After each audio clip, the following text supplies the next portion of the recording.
शादी के कुछ साल के बाद शौहर रात को घर ना आता और कहता कि ऑफिस में काम बहुत है इसलिए नहीं आ सकता। एक रात मैं शौहर के दफ्तर चली गई। वहाँ से पता चला कि शौहर ने तो ऑफिस महीना पहले छोड़ दिया था। एक दिन मैं शौहर का पीछा करती करती ऐसी जगह पर पहुँच गई जहाँ पर शरीफ लोगों का कोई काम ना था। जब अंदर कमरे में जाकर देखा तो मेरे जिस्म से रूह फना हो गई। मेरा शौहर, मेरी सगी। रात बादल की जोरदार गरज में मैं हड़बड़ा कर उठ बैठी थी। कमरे में खूब अंधेरा था, शायद लोड शेडिंग से बत्ती जा चुकी थी। मेरा पूरा कमरा अंधेरे में डूबा था। बाहर सहन में गिरती तेज बारिश की बूंदों का बहुत शोर सुनाई दे रहा था, जैसे बारिश ने तूफान का रूप धार लिया हो। मैंने अपना कमरा लॉक कर रखा था, खिड़कियां तक बंद थी, लेकिन बादलों की दिल चीर देने वाली आवाज़ें मेरा दिल दहला रही थीं। मैं बहुत खौफजदा सी थी। फिर थी भी मैं कमरे में बिल्कुल अकेली, बल्कि कमरे में क्या, घर में बिल्कुल मैं तन्हा थी। तेज़ तूफ़ानी बारिश मेरी जान निकालने हुए थी। उस पर ये गरजते बादल दिल को दहला रहे थे। मेरा दिल उस वक्त किसी सूखे पत्ते की मानित कांप सा रहा था। मैं उठकर बैठ गई। शीशे की खिड़की के आगे से पर्दे कुछ हटा दिए थे। बिजली की तेज़ चमक से कमरे में रोशनी का एहसास हुआ था। कमरे की तारीखी बिजली की चमक से पड़ने वाली रोशनी से सजे फर्नीचर के साए दीवार पर भयानक सी शक्लें बनाकर नज़र आने लगी थी, तो मैं मुंह ही मुंह में बेसाख्ता निकलने वाली चीख दबा लेती थी। मुझे उस वक्त इतना डर लग रहा था कि जैसे डर के मारे ही मेरी जान निकल जाएगी। बाहर तेज़ हवा, जिसकी वजह से खिड़कियों में से अंदर आती तेज़ हवा की आवाज़ें भी खौफनाक सी आवाज़ें पैदा कर रही थी। मैं बेबसी से रोने लगी, लेकिन बंद पंखे, बंद खिड़कियों, मेरे कमरे में घुटन का एहसास बढ़ने लगा था। मैं उठकर अंधेरे में ही चीज़ों को टटोलती हुई कमरे की बंद खिड़कियों की तरफ पहुंची थी। मैंने सोचा कि एक खिड़की खोल दूं। बंद कमरे में हवा के ना होने की वजह से मेरे चेहरे पर पसीने के कतरे नमूदार हो चुके थे। मैंने जल्दी से अपना पसीना पोंछा और खिड़की की कुंडी को खोल दिया। तेज़ हवा के थपेड़े और बारिश की मोटी मोटी तेज़ बूंदों ने मेरे चेहरे को पल में भिगो के रख दिया। सर्द और नमदार हवा ने मेरे वजूद में सनसनी सी दौड़ा दी थी। ऐन उसी वक्त बादल उस जोर से गरजा, बिजली चमक सहन ऐसी रोशन कर डाली कि पल भर मुझे लगा कि बिजली आज मेरे ही सहन में टूट पड़ी है। मैं इस बार अपनी चीख रोक नहीं पाई थी। मुझे याद आने लगा कि शादी से पहले भी मुझे बारिश से डर ही लगता था। मैं रात की बारिश से बचपन से ही डरती थी, लेकिन इस वक्त मैं तन्हा नहीं होती थी। मेरे कमरे में मेरे अलावा मेरे 2 छोटी बहनें भी मेरे ही बेड पर सोती थीं। मैं उनके साथ लगकर सो जाती थी ताकि मुझे डर कुछ कम लगे। शादी के शुरू के दिनों में फैज़ मेरे साथ होते थे, तो मुझे कभी डर का एहसास नहीं होता था। फैज़ के बाजू पर सर रखे बेफिक्र सो जाती थी। वो भी जानते थे कि मैं बारिश से डरती हूँ, इसलिए मुझे अपने साथ लगा लेते थे। उनके हसार में मैं जाते ही ऐसे लगता था कि मैं खौफ से अमान हो चुकी हूँ। शायद मियाँ बीवी का रिश्ता ही कुछ ऐसा होता है। मर्द अगर साथ हो तो औरत हर खौफ से अमान पा लेती है, लेकिन उस वक्त मेरा मुहाफिज मेरे आसपास कहीं नहीं था। मैंने सहन की जानिब खुलने वाली खिड़की बंद की, क्योंकि तेज़ हवा से बारिश कमरे में आने से कमरे में पानी जमा हो जाता। मैं दीवार के सहारे उस खिड़की के पास पहुंच गई जो गली की जानिब खुलती थी। अभी मैंने खिड़की खोली ही थी कि देख सकूं कि फैज़ शायद तेज़ बारिश की वजह से ही आज जल्दी लौट आएंगे, लेकिन एक चिंगारी हुई आवाज़ सुनकर मैं डर के मारे उछल गई थी। एक कुत्ता करीब से ही भौंकना शुरू हो गया था। मेरा दिल उछल कर हलक में आ गया। मैंने फ़ौरन से खिड़की बंद कर दी थी। खौफ के मारे मेरी जान लबों पर आई थी। अपनी बेबसी पर रोते हुए वहीं ज़मीन पर दीवार के सहारे में बैठ गई। अपने घुटने जोड़े, उस पर बाजू बांधे, मैं मुंह छुपाए फूट फूट कर रोने लगी थी। और रोते रोते न जाने कब मैं सो गई थी। सुबह मेरी आँख खुली थी। चिड़ियों की चहचहाने की आवाज़ों की सुनकर मेरी आँख खुली तो कमरा दिन की रोशनी से मुनव्वर था। मैंने सुख का सांस लिया कि शुक्र है दिन तो नज़र आया, लेकिन फिर मुझे ख्याल आया कि आज फिर मेरा इंतज़ार ही रहा। फैज़ आज फिर घर नहीं आए थे। मेरी रात आंखों में कटी थी और ये पहली रात तो न थी। अब तो अक्सर ही फैज़ रात भर घर नहीं लौटते थे, सुबह घर आते थे। मैं रात भर घर न आने की वजह पूछती तो कहते कि ऑफिस में काम बहुत है। भला ऐसा कौन सा काम था जो रात को होता है? फैज़ मुझे कभी मुतमईन जवाब नहीं देते थे। कहते थे कि अपने काम से काम रखो। एक तो मैं रात भर का थका हुआ सुबह पहुंचता हूँ, उस पर तुम किसी थानेदारनी की तरह तफ्तीश शुरू कर देती हो। फैज़ मुझे चिढ़ कर जवाब देते। अभी साल ही मेरी शादी को गुजरा था। शादी के शुरू के दिनों में तो फैज़ ऐसे नहीं थे। सुबह के ऑफिस गए, शाम तक लौट आते थे। लेकिन पिछले 2 माह से वो कई रातें रात को नहीं आते थे। मेरी कोई औलाद भी ना थी जिससे जी लगा लेती। घर में अकेली खौफ सा लगता रहता था। रात को बाहर की कुंडी लगाती थी। ताला लगाने के बावजूद भी मैं अपना कमरा लॉक कर देती थी, लेकिन फिर भी रात भर मुझे खौफ सताया रहता था कि कहीं कोई सहन की दीवार फैलांग कर ना आ जाए। अगर मोहल्ले में किसी को ये खबर हो जाए कि इसके शौहर रात भर घर नहीं होता तो कोई लुटेरा आ सकता है। लेकिन मेरी ये बात फैज़ को समझ नहीं आती थी। एक बार तो हमारे बीच तल खलामी सी हो गई। मैंने कहा कि आपको इस बात का ज़रा एहसास नहीं कि मैं रात भर जवान बीवी घर पर अकेली है। मेरी बात अभी मुकम्मल भी ना हुई थी जब मेरे शौहर मुझ पर भड़क उठे। कहने लगे, ठीक है, घर चलाने के लिए पैसे खैरात के तौर पर तुम कहीं से मांग लाओ, मैं रात दिन जवान बीवी की चौकीदारी कर लेता हूँ। न जाने क्यों मेरा शौहर मुझसे अब तलखी और गुस्से में बात करता था। बात पर मुझसे चिढ़ने लगा था।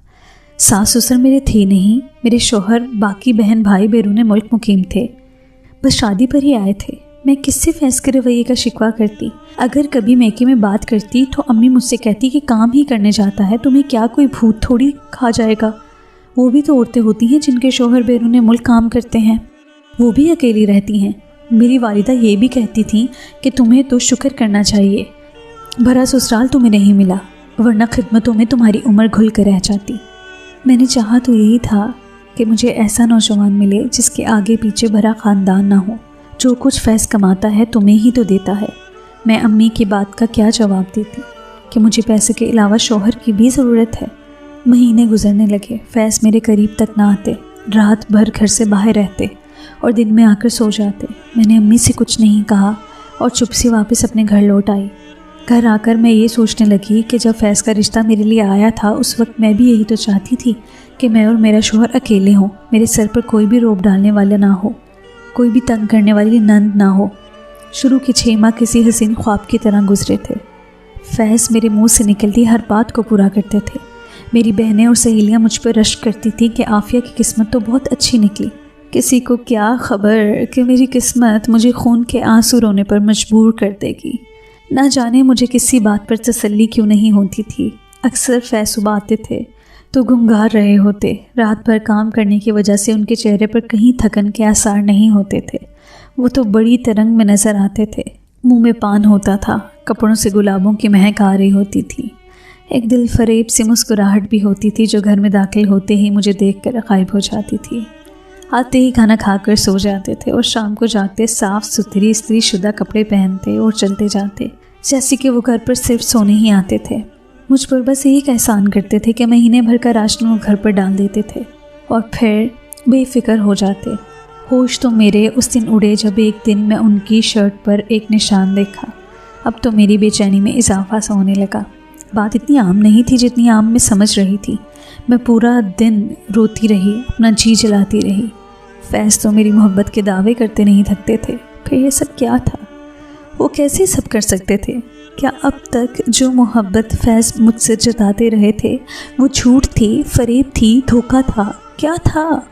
मैंने फैज़ की शर्ट धोए बिना ही रख दी।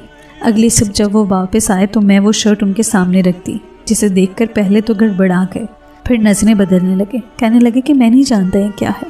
मुझे दुख इस बात का था कि सामने सबूत देखकर भी वो मुकर रहे थे। मुझ पर चिल्लाने लगे कि तुम मुझ पर शक कर रही हो। कमीज़ की पुश्त पर लगे लिपस्टिक के निशान पर वो ये बहाना कर कहे कि हमारे ऑफिस में ख़वातीन भी होती हैं और अक्सर पीछे खड़ी होती हैं। कल उनसे एक को लीक भी धक्के से गिर गई थी, इसलिए लग गया होगा। लेकिन फैज़ की ज़ुबान उनकी बात की चुगली खा रही थी। वो मुझसे नज़रें नहीं मिला पा रहे थे। ये सब देखकर मुझे कैसे चैन आ सकता था? दिन ब दिन फैज़ का रवैया मुझसे बदलने लगा। वो मेरे हर काम में नुक्स निकालने लगे। अब तो कई दिन तक मेरे पास नहीं, मेरे घर भी नहीं आते थे। एक बार मैंने भी हतमी फ़ैसला कर लिया और दोपहर के वक्त ही घर से निकल गई।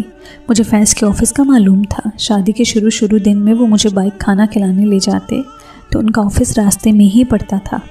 वो मुझे कहते कि आफिया, ये मेरा ऑफ़िस है जहाँ मैं काम करता हूँ। मैंने मेन रोड से रिक्शा लिया और फैज़ के ऑफ़िस पहुँच गई, लेकिन जो ख़बर मुझे वहाँ से मिली मेरे होश उड़ाने के लिए काफ़ी थी। मैंने उनके बॉस से फैज़ के बारे में पूछा। उन्होंने कहा कि वो तो नौकरी छोड़कर जा चुका है और एक माह से नहीं आ रहा। मैं तो सुनकर ही गुमसुम सी होकर रह गई थी। मैं जब घर पहुंची तो मेरा पूरा वजूद बेजान सा लग रहा था। ऑफिस से नौकरी छोड़ चुका है तो कहाँ जाता है, और मुझसे बात क्यों छुपा रहा था कि वो जॉब छोड़ चुका है। काफ़ी सालों से वो ये नौकरी कर रहा था और तनख्वाह भी अच्छी थी, फिर नौकरी क्यों छोड़ी थी। अब तो मुझे अपने शौहर पर शक सा होने लगा। आज भी तो रात को घर नहीं आया था। सुबह जब आया तो उससे वैसे ही गुलाबों की खुशबू आ रही थी जैसी अमूमन आती थी। मुंह में पान था, होंठों पर वही मुस्कान थी। सुबह का नाश्ता करके वो सो गया। मैं पहले तो परेशानी से ये सोचती रही कि जब फैज़ ने नौकरी छोड़ दी है, पैसा कहाँ से लाता है, करता क्या है। पूरा दिन तो सोया रहता है, शाम होते ही चला जाता है। मैं सोच में पड़ गई थी। मुझे मालूम था कि उस वक्त वो गहरी नींद में सोया हुआ है। मैं चुपके से उसके कमरे में चली गई। वो गहरी नींद में था। मैंने उसके कमरे में चारों तरफ नज़र घुमाई तो साइड टेबल पर उसका मोबाइल रखा था। मैं दबे पाँव धीरे धीरे चलती हुई साइड टेबल के पास पहुंची और बड़ी एहतियात से उसका मोबाइल उठाकर बाहर से आई, क्योंकि वो अक्सर फ़ोन पर न जाने किससे हंस हंस कर बातें करता था। मैंने मोबाइल खोला और पहला नंबर ही मिलाकर देखा तो एक लड़की की खुनकती हुई आवाज़ मुझे सुनाई दी। बड़े चहकते हुए वो फैज़ का नाम ले रही थी। मेरा तो दिल ही दहक कर रह गया। गुज़श्ता रात वो जिस औरत के पास थे वो उन्हें गुजरी रात की रंगीनियाँ फ़ोन पर सुना रही थी। मुझसे मोबाइल गिरते हुए बचा। मेरा सर ही चकरा गया था। जिस मोहब्बत पर मेरा हक था वो मेरा शौहर किसी और औरत को रात भर उसकी मोहब्बत से नवाजता था, और मैं घर बंद किए, कमरे में लॉक किए, डर और खौफ के मारे पूरी रात किसी सूली पर काटती थी। कई आंसू टूट कर मेरे रुखसार पर गिरे थे। मैं सारा दिन फैज़ का घर संभालती थी, उसके सारे काम करती थी, और रात अपने जज्बात और ख्वाहिशात को दबाए खौफ और डर की नज़र गुजारी करती थी। किस लिए? क्या 2 वक्त की रोटी के लिए? मेरी शादी को भी साल ही तो गुजरा था। 6 माह फैज़ ने मेरे साथ बहुत अच्छे गुजारे थे। मुझसे मोहब्बत भी बहुत करते थे। शॉपिंग, होटलिंग, सब कुछ मैंने शादी के बाद गुजरे 6 माह तक किया था। इसके बाद उन्होंने कह दिया था कि मेरे बजट आउट हो रहा है, इसलिए मुझे कभी कभी रात को भी ऑफिस में काम करना पड़ेगा। पहल तो फैज़ पूरे हफ्ते में बस 2 या 3 दिन ही बाहर रहते थे, लेकिन आहिस्ता आहिस्ता वो हर दूसरे दिन ही ऑफिस जाने लगे, और अब तो नौबत यहाँ तक आ गई थी कि 2 दिन घर नहीं लौटते थे। जब फैज़ उठे, तैयार होकर बाहर निकले, मैं भी चादर ओढ़े पीछे चल पड़ी। वो अपनी बाइक पर थे। मैंने जल्दी से गली से गुजरे हुए रिक्शे को रोका और उसमें बैठ गई और बाइक का पीछा करने का कहा। आधे घंटे की मुसाफत के बाद जहाँ बाइक चल रही थी वो लाहौर का बदनाम इलाका था। गानों और घुंघरू की आवाज़ें आ रही थीं। मुझे अपना आप वहाँ बहुत बुरा सा लगने लगा। वहाँ जाना मेरी मजबूरी थी। वो रेड लाइट एरिया था। फैज़ एक कोठे की सीढ़ियाँ चढ़ने लगे। मैंने चादर से चेहरा छुपाया और ऊपर चढ़ गई। जब उसने तख्त पर बैठी औरत को देखा तो मेरी जान ही निकल गई। सामने बैठी औरत तो मेरे शौहर की सगी। फैज़ के वालिदैन हयात न थे। बाकी सब बहन भाई के बारे में हमें यही बताया गया था कि वो बैरून मुल्क मुकीम है। मेरा रिश्ता फैज़ से एक रिश्ते करवाने वाले के तवस्सुत से हुआ था। मुझे पहली बार फैज़ के लिए उनकी खाला ने पसंद किया था। सफ़ेद कपड़ों में मलबूस फैज़ की खाला सर पर चादर ओढ़े बिना मेकअप के बहुत ही सादा सी खातून लग रही थी। मेरी शादी आनन फानन तय हुई थी। मेरी शादी पर फैज़ की तरफ से बस चंद ही रिश्तेदार थे जो शादी के शिरकत के दूसरे ही दिन वापस जा चुके थे। ये कहा गया था कि ये फैज़ के भाई भाभियाँ हैं जो बैरून मुल्क में मुकीम हैं। मेरी तो फैज़ की फैमिली से ठीक से बातचीत भी नहीं हुई थी कि वो वापस जा चुके थे। लेकिन अब जब मुझ पर हकीकत मुनकशिफ हुई थी तो मैं चकरा कर रह गई थी। फिर जो बातें वहाँ फैज़ कर रहे थे मेरी रूह फना होने लगी थी। सामने तख्त पर उनकी वही खाला बैठी थी, लेकिन हुलिया पहले से बिल्कुल बरअक्स था। मैं खामोशी से वापस पलट आई थी किसी बेजान मुजस्मे की तरह। आज रात भी बादलों ने आसमान के तारों को छुपा दिया था। रात भर बारिश होती रही। लेकिन ये पहली बारिश थी जिससे मुझे खौफ नहीं आया था, ना डर लगा था। हालांकि आज की रात पहले से ज़्यादा बारिश हुई थी। ये थी बादलों की गरज भी आज दिल दहला देने वाली थी, लेकिन मेरा दिल, मैं तो जैसे धड़कना ही भूल गई थी। बिजली की चमक, तेज़ और तंत पुरजोर हवाएं मेरे मुर्दा वजूद में जनबिश भी पैदा नहीं कर रहे थे। मेरी आंखें पत्थर सी हो चुकी थी, एक आंसू भी मेरी आंख से नहीं बह रहा था। मैं क्या करूँगी, कैसे इस सच के साथ जी सकूँगी? ये तुमने क्या किया फैज़? तुमने मेरी ज़िंदगी बर्बाद कर दी, मुझे कहीं का नहीं छोड़ा। मैं दीवानों की तरह अपने कमरे की ज़मीन पर बैठी चिल्ला चिल्ला कर कह रही थी कि मेरे सर पर तो गोया आसमां ही गिर चुका है। मुझे लगा कि मेरा दिल फट जाएगा या मेरे दिमाग की रगें फट जाएंगी। मुझे याद आने लगता कैसे शादी के शुरू के दिनों में खाला मेरी वारिस सदके जाती थी, कहती थी लाखों में एक है तुम्हारी दुल्हन फैज़, तुम तो खुद को खुशनसीब समझो फैज़। मुस्कुराकर मुझे देखकर कहते, ऐसे ही तो नहीं, इसे देखते ही मैं मर मिटा था। वो मेरी बहुत तारीफ़ किया करते थे, कहते थे आफिया तुम पर हुस्न ख़त्म है, तुम्हें खुद भी अंदाज़ा नहीं कि तुम कितनी खूबसूरत हो। 6 माह मुझे फैज़ ने इतनी मोहब्बत दी थी कि मैं उनके बगैर रहने का भी तसव्वुर नहीं कर सकती थी। वो जब जब ऑफिस का कहकर घर से गायब रहते, मैं दूसरे दिन रोते हुए फैज़ से कहती कि मुझे बहुत डर लगता है, मुझे अकेले छोड़कर मत जाया करें। मेरी बात सुनकर उनके चेहरे पर अजीबो गरीब सी हंसी फैल जाती थी, जैसे मेरी हालत से मैं किसको अपनी बर्बादी का जिम्मेदार ठहराती। मुझे याद आने लगा कि शादी के बाद मुझे फैज़ दूध के साथ एक दवा ज़रूर खिलाते थे। कहते थे कि तुम बहुत दुबली पतली कमज़ोर सी हो, इसलिए ये ताकत की मेडिसिन ज़रूर खाया करो। मैं वो मेडिसिन खा लेती थी, लेकिन एक बार वो दवा की शीशी जब मैंने फैज़ की अलमारी में देखी तो वो दवा तो माने हमल के लिए थी। जब मैं फैज़ से पूछा कि फ़ैज़ आप मुझे दवा क्यों खिला रहे हैं, मुझे ये सब जानकर बहुत अफसोस हुआ था, लेकिन बिल्कुल नॉर्मल अंदाज से मुझसे कहने लगे कि आफिया मुझे अभी अपनी लाइफ एंजॉय करनी है, मुझे औलाद नहीं चाहिए, 2 साल बाद बच्चे करेंगे। मैंने भी बहुत एतराज़ नहीं किया, लेकिन अब मुझे इल्म हुआ था कि फैज़ औलाद क्यों नहीं चाहते थे। मैं रात भर रोती रही, अपनी किस्मत को कोसती रही, लेकिन सुबह एक फ़ैसले पर पहुंच गई। मैं फ़ैज़ के वापस आने से पहले घर से निकल चुकी थी। मैंने मेन रोड से रिक्शा लिया और सीधा पुलिस स्टेशन पहुँच गई थी। सारी बातें जो मैं जान चुकी थी मैं पुलिस ऑफिसर को बता दी। पुलिस ने कहा कि अगर आपकी खबर झूठी हुई तो इसका अंजाम जानती हैं आप। मैंने कहा कि मैं सच कह रही हूँ। मैंने उन्हें एक एड्रेस दिया। एक पुलिस स्टेशन से निकलकर अपनी वालिदा के घर आ गई। अगले रोज़ फैज़ और उसकी खाला गिरफ्तार हो गए थे। मैंने सारी हकीकत अपने वालिदैन को बता दी। फैज़ और उसकी खाला औरतों के साथ निकाह और शादी का खेल रचाकर 1 साल तक अच्छे घर में रखते थे, ताकि दुनिया को ये दिखाते रहें कि वो लोग ख़ानदानी और अच्छे लोग हैं। उनका रवैया बीवी से बहुत अच्छा है। फैज़ ने मेरे अलावा भी कई शादियां कर रखी थीं और जो औरत उसकी खाला बनी थी वो एक कोठा चलाती थी। फैज़ देखने में बहुत स्मार्ट थे, पढ़े लिखे भी थे, जॉब भी उन्हें अच्छी मिल जाती थी। रिश्ते के लिए कई बातें देखी जाती हैं जिस पर फैज़ पूरा उतरते थे। इसके बाद वो इसी तरह ऑफिस का बहाना बनाते और घर से गायब रहते थे। बीवी उनकी याद में बेबसी की आखिरी हद तक पहुँच जाए और फिर उसे कहें कि फैज़ का ट्रांसफ़र दूसरी जगह हो गया है, और फिर सबके सामने वो अपनी बीवी को दूसरे शहर ले जाने का झांसा देकर कोठे पर छोड़ देते। और वो औरत जो फैज़ की खाला बनकर रिश्ता तय करती थी, वो उन औरतों से जिस्म फरोशी का काम लेती थी।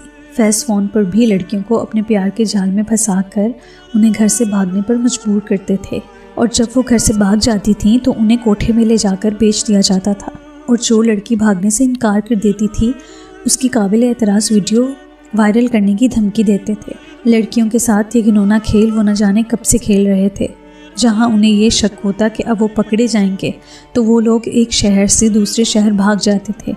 पुलिस कब से उनकी तलाश में थी, लेकिन हर बार ये लोग बच जाते थे। मैं उस दिन जब फैज़ का पीछा करते हुए वहाँ पहुँची तो मैं उस वक्त वो मेरे ही बारे में बात कर रहे थे। कहने लगे कि आफिया को अब ट्रांसफ़र का झांसा देकर कोठे की जीनत बना देना है। मैं वहीं से पलट आई थी। न जाने कितनी लड़कियों की ज़िंदगी वो लोग बर्बाद कर चुके थे। मुझे अल्लाह ने न जाने किस नेक अमल के बदले से बचा लिया था। मुझे दुख इस बात का था कि मैंने फैज़ से दिल से मोहब्बत की थी। मुझे बहुत अफसोस था कैसे लोग दूसरों की ज़िंदगियों से खेल खेल जाते हैं, वो भी चंद सिक्कों की खातिर। फैज़ और इस औरत को जो फैज़ की खाला बनी थी, उन्हें उम्र कैद की सज़ा सुना दी गई थी। जितनी भी लड़कियां और औरतें फैज़ की वजह से इस घिनौने काम का निशाना बन चुकी थी, वो भी बाजियाब हो चुकी थी। इस वाक़े को गुजरे 4 साल बीत गए हैं। मेरी दूसरी शादी हो चुकी है। मेरे शौहर बहुत अच्छे हैं, लेकिन आज भी जब मुझे फैज़ का ख्याल आता है तो मैं सोचती हूँ कि क्या उम्र भर की सज़ा ऐसे लोगों के लिए सही सुनाई गई है। मेरे ख्याल से तो ऐसे लोगों को सिवाय हस्ती से मिटा देना चाहिए, वरना ऐसे कई फैज़ हमारे माशरे में पैदा होते रहेंगे और ज़िंदगियों से खेलते रहेंगे। दूसरी गुजारिश उन वालिदैन से है जो एक अकेला लड़का देखकर बेटी की शादी इसलिए करने को तैयार हो जाते हैं कि बेटी को ससुराल की जिम्मेदारियां नहीं संभालनी पड़ेंगी, वो छानबीन ज़रूर करवा लिया करें। तीसरी गुजारिश उन लड़कियों से जो मोहब्बत के नाम पर अपनी दहलीज़ पार करती हैं, उनसे है कि कभी भी मोहब्बत में हद को इस हद तक पार ना करें कि आपको ब्लैकमेल किया जाए। मर्द का कभी भी कुछ नहीं जाता, बस औरत के दामन पर लगा बदनामी के दाग कभी नहीं जाता और फिर इसी दाग के साथ इस औरत को ज़िंदगी गुजारनी पड़ती है। तो दोस्तों, ये थी आज की कहानी। अगर आपको आज की कहानी पसंद आई है तो इस चैनल को सब्सक्राइब कीजिए और इस वीडियो को लाइक कीजिए। बहुत शुक्रिया।